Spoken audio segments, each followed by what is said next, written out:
Here is how the no tax on tips work for 1099 independent contractors. First of all, you do qualify. It's not just for W-2 employees. It doesn't have to be just pure cash tips. It can be credit card tips. Those tips will probably not show up on your 1099 for this year. The IRS needs time to update the form, so the forms might still look the same, so it's up to you to keep track of those tips. Next year for 2026, that 1099 form will have a separate box for tips only. So let's take an example. Let's say you're a DoorDasher.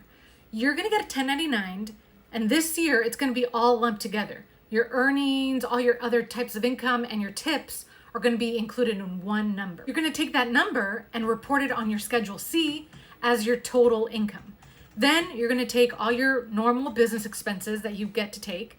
Then you're left over with net income, your profit. You're still gonna have to pay self-employment taxes on that net income, your profit, which means it's 15%, Social Security, Medicare. So nothing changes there, unfortunately. This no tax on tips doesn't count as a business expense. It doesn't reduce your profit. Whatever amount of tips were included in your income, you'll take that number now and you'll deduct it on a separate section of your tax return. It's called an above the line deduction, which is going to reduce your adjusted gross income, your taxable income. This means you're going to save on your ordinary income taxes. Those tax brackets, those tax tables, depending on where your income falls, you're going to save taxes there. And one more thing. It's limited to the amount of profit you have left over, your net income. So for example, let's say you're left over with $15,000 after all your business expenses. Then that's the most you can take, is a $15,000 deduction for your tips.